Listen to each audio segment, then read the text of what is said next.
the sound critics later pointed to as a direct bridge between Bakersfield honky-tonk and the birth of Americana. Buck Owens never set out to influence the psychedelic rock crowd, but a stone country song he wrote for jukeboxes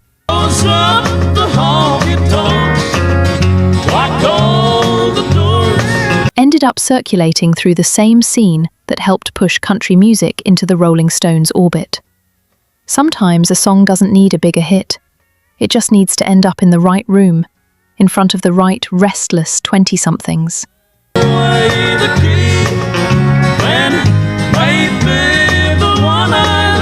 But not every strange afterlife for a Buck Owens song came from a country rock crowd. One of them came from somewhere a lot stranger.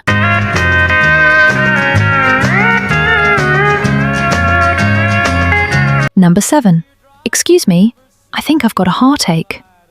Bakersfield, 1960. And I'd better say goodbye before A young Buck Owens and a broke, restless songwriter named Harlan Howard are hunched over a guitar, trading lines back and forth like a couple of guys splitting a bar tab.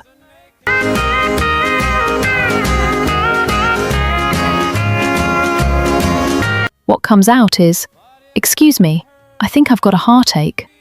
A co-write, credited to both men, and Owens's own recording rides it to number 2 on the country chart in 1960.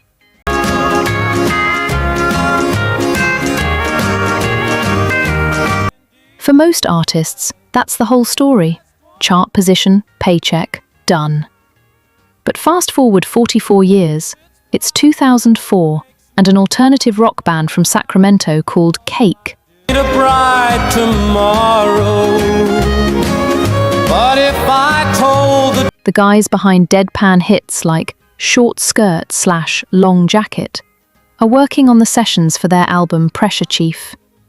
Tucked away as a bonus disc rarity, me, I think I got a heartache. buried between fuzzed-out guitars and John McCrae's flat, ironic drawl, is a cover of Buck Owens's honky-tonk heartbreak song. It never charted. I cried. Most Cake fans probably don't even know it's there. 3 years later, Dwight Yoakam quietly cut his own version too, for that same tribute record. But that's the irony sitting in the middle of this list. A song built in a Bakersfield bar I cried. found its way, decades later, into the hands of a band that couldn't sound less like Buck Owens if they tried. Proof that a good hook doesn't check genres at the door. If a deep cut like that could travel that far, imagine what happened to the songs Buck actually meant to be hits. I cried. Number 6. Under Your Spell Again, 1959. Well, I swore the last time that you let me down. Buck Owens and a songwriter named Dusty Rhodes finish a heartbreak ballad called Under Your Spell Again. Owens cuts it. It climbs to number 4 on the country chart, a real breakthrough. Oh, it's true. No one else can make me feel. One of the singles that finally cracked Owens into the top 10. But here's the part that gets left out of the highlight reel. That same year, 1959, country legend Ray Price releases his own version of the exact same song. And I've been so lonely since you've been. 2 versions, same lyrics, same melody, running on jukeboxes and radio dials at the very same time. Price's take climbs to number 5, practically neck and neck with Owens' own recording. Nearly 50 years later, Dwight Yoakam recorded it a third time for his 2007 tribute album. Everybody tells me that I'm a fool. So which version made this song what it is? In a strange way, all 3, and none of them alone. This is a song that's been quietly fought over for going on 70 years. It's a strange kind of ownership, writing a song so good again, saying those things again, making me believe. That even the man who wrote it ended up sharing the spotlight with a rival right out of the gate. If you're the kind of person who wants the real story behind the hits, not just the highlight reel, that's exactly what we dig up every week here on Retrovibes. Hit subscribe. Dreaming those dreams again, thinking those things again. Every episode is one more piece of country music history that doesn't get told anywhere else.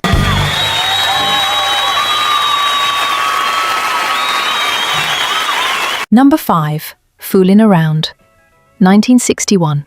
I wish that I'd been a fool too. So when you're tired of Owens and Harlan Howard are still writing together, and this time the song they land on, Foolin' Around, becomes one of Buck's signature early hits, parked at number 2 on the country chart for 8 straight weeks. It's a great song. with me, I know that you've been fooling around on me, right? Owens sings it like a man daring you to catch him. But here's what most casual fans miss. This wasn't a song that stayed in one artist's pocket. Over the following decades, Foolin' Around got picked up again and again by outlaw country's own Waylon Jennings, by Connie Smith,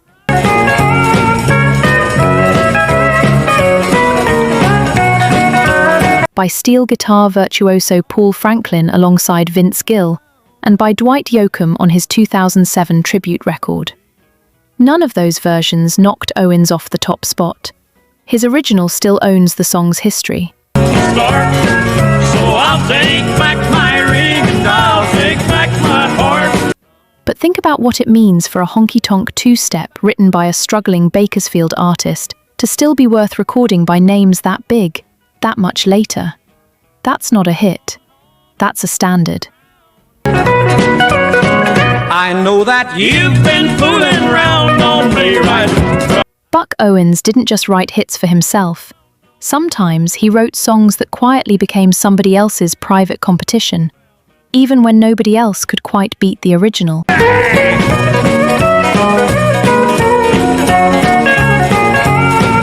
Number 4, Love's Gonna Live Here, 1963. Things are gonna be the way they were before. Love's gonna live. Love's Gonna Live Here becomes one of the biggest country hits of Buck Owens' career, 16 straight weeks at number 1. By itself, that's already a career-defining run.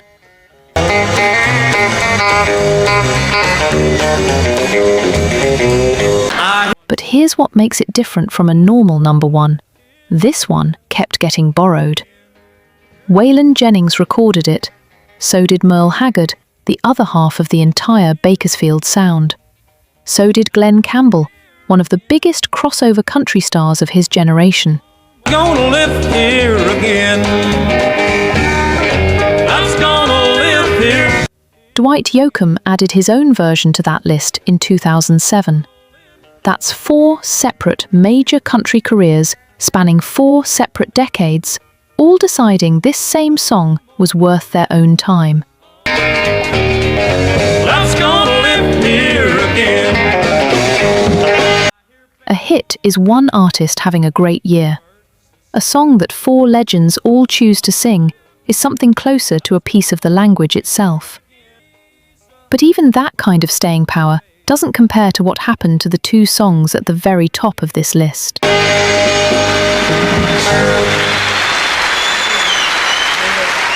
Number 3, I've Got a Tiger by the Tail, 1964. Just the kind that fit my dreams and plans. Now Buck Owens and Harlan Howard write I've Got a Tiger by the Tail, a fast, snarling, rockabilly-flavoured honky-tonk song that shoots straight to number 1. It's peak Bakersfield sound, loud guitars, a driving beat, nothing polite about it. I won't say much when you get through with me.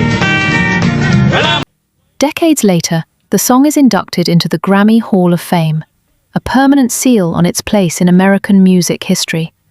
But before any of that recognition arrived, in 1965, I've got a tiger by the tail. Ray Charles had already recorded his own version for that same acclaimed album where he cut 2 other Buck Owens songs. Think about that pairing for a second. A wild, twangy, honky-tonk stomp run through the voice and band of one of the greatest R&B and soul singers who ever lived. Ray Charles wasn't slumming it with country music.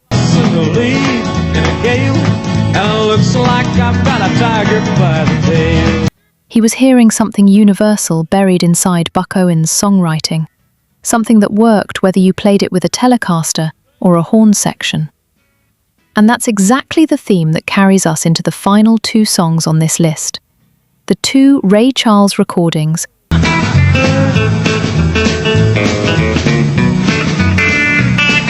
that didn't just honor Buck Owens. They rewrote what people thought his songs could become. I've got a tiger by the tail, explains. Number 2, Together Again, 1964. The long, lonely nights. Buck Owens writes a slow, aching ballad called Together Again. Tom Brumley's steel guitar solo is so gorgeous, it later helps inspire a young Jerry Garcia to pick up the pedal steel himself.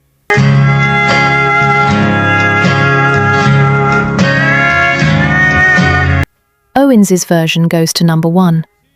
By any measure, that's already a complete story, a signature song, a steel guitar landmark.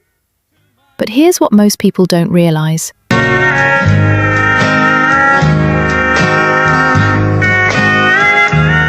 This song went on to top the charts twice more for 2 completely different artists in 2 completely different decades. In 1966, Ray Charles recorded it for his own album. His version hit number 1 on the Adult Contemporary chart. You're back in my own. And climbed to number 19 on the Hot 100, a country ballad reborn as a soul record, and it worked.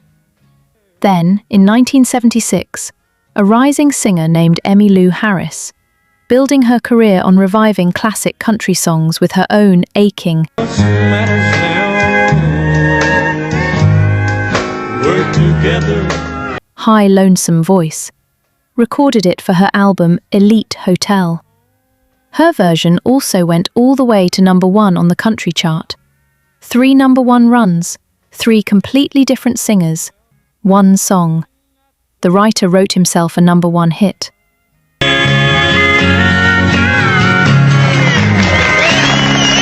And without ever meaning to, he handed 2 more artists, in 2 other genres, a number 1 of their own. That's a rare kind of songwriting, good enough to become a hit 3 times over. But there's one more song on this list, where Buck Owens didn't just share the spotlight, he handed it over completely. The love that I knew. Number 1, Cryin' Time, 1964. That far away look in your eyes. Buck Owens writes a slow, mournful song called Cryin' Time. He records it. Capitol Records doesn't even release it as its own single. It gets tucked away as the B-side to I've Got a Tiger by the Tail. It doesn't chart. At all. Far away look in your eyes. I can tell. But in late 1965, Ray Charles, already a towering figure in American music, decides to record it for his own album. Charles's version becomes a top 10 pop hit, reaching number 6 on the Billboard Hot 100. It tops the easy listening chart for 3 weeks.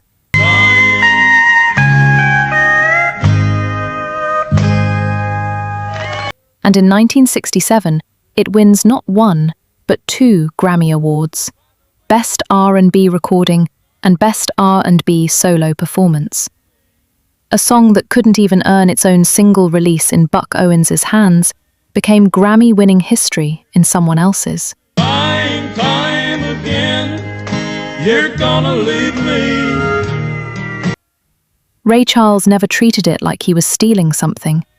He said, in his own words, that he recorded Buck Owens's country songs not out of disrespect, but because he was, in his phrase, crazy about Buck, and heard something in that country songwriting that fit his own style perfectly. Think about that. The song was too quiet. Oh, it's crime time again. You're Too small to even get its own release from the man who wrote it. And it needed someone else entirely. A different voice, a different genre, a different set of ears, to prove how good it really was all along. make love grow. Well, my love for you could never. That's the real story hiding underneath Buck Owens's rhinestone suit and his easy grin on hee-haw. Underneath the 21 #1 hits and the TV stardom was a songwriter who kept handing the world quiet, aching little songs. And time and again, it took somebody else's voice to show everyone what he'd actually built. Crime time again. You're gonna leave me. Buck Owens didn't just make country music famous. Sometimes, without even meaning to, he made other people famous too. And that tears are only rain to make love grow.